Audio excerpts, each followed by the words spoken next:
initially an engineer, so I love science, and I think education, even though it's not a federal jurisdiction, is something that a lot of our children and students and people growing up suffer from the lack of thereof. But today I will talk about climate change, because a lot of young people are fearful and they're being fed all sorts of alarmistic claims. And so I want to bring the other perspective to this.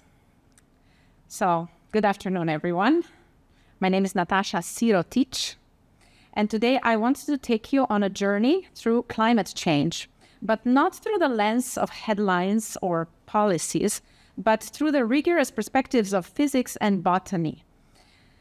We'll explore insights from three brilliant minds: Professor William Happer, a physicist, Professor Valentina Zharkova, an astrophysicist, and Diana Kruger-Beresford, a botanist. I read all their books or watched some YouTube videos from them. Their work challenges us to think critically about the Earth's climate and our role in it. Let's start with physics and Professor William Happer, a renowned physicist from Princeton University. Happer's work focuses on how carbon dioxide, or CO2, interacts with Earth's atmosphere.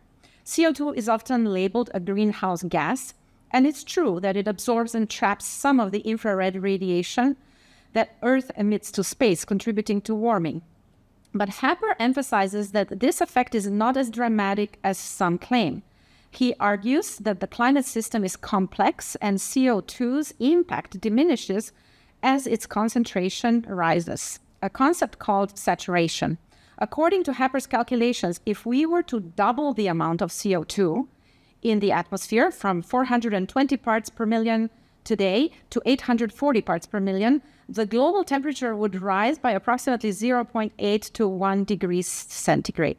That's far less than 2.5 or 4 degrees Celsius predicted by some climate models. Why the difference? Happer points out that water vapor, not CO2, is the dominant greenhouse gas, and feedback effects like clouds can counteract CO2's influence. He urges us to question alarmist narratives and focus on evidence.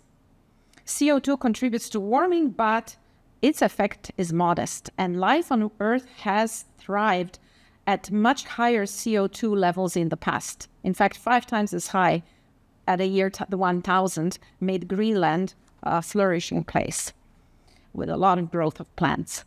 Now, let's zoom out to the cosmos with Professor Valentina Zharkova, an astrophysicist who studied the sun's role in Earth's climate. The sun is the ultimate driver of our climate, providing nearly all the energy that fuels Earth's systems. Zharkova's research dives into the sun's internal dynamics, particularly its magnetic field, which is generated by the rotation of its core. She has identified cycles in the sun's magnetic activity, driven by 2 dynamo components operating at different depths.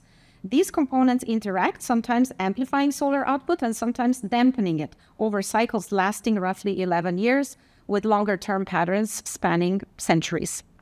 Zharkova's work suggests we are entering a period of reduced solar activity similar to the modern minimum of the 17th century, when solar radiation dipped and Earth experienced cooler temperatures. From 2020 to about 2053, she predicts weaker solar cycles, which could reduce the solar radiation reaching Earth by a small but measurable amount, potentially offsetting sun warming. However, the models don't deny CO2's role. They simply highlight that solar variability is a significant natural factor we can't ignore. The sun's cycles remind us that climate is influenced by forces far beyond human control, and we must account for them in our predictions. Finally, let's bring it back to Earth from Diana Kruger-Beresford, a botanist who offers a refreshing perspective on CO2 from the world of plants. CO2 isn't just a gas in the atmosphere, it's the lifeblood of photosynthesis, the process that fuels plant growth and, by extension, all life. Kruger-Beresford has proposed a practical solution to concerns about CO2 emissions: plant more trees. Specifically, she suggests that if every person on Earth, about 8 billion of us, planted 7 trees, we could significantly offset CO2 levels. That's 56 billion trees, each absorbing roughly 10 to 40 kilograms of CO2 per year as it grows, depending on species and conditions. This idea is grounded in botanist truth. Trees are nature's carbon sinks. They convert CO2 into oxygen and biomass, storing carbon in their trunks, roots, and soil.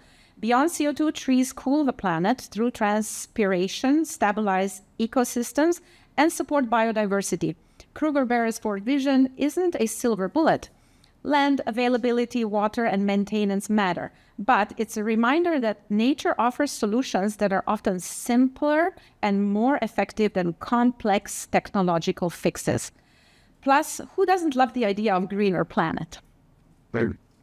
Let me tie these perspectives together. Harper's physics tells us that doubling CO2 won't lead to catastrophe. It's a small nudge in a complex system. Zharkova's astrophysics reminds us that the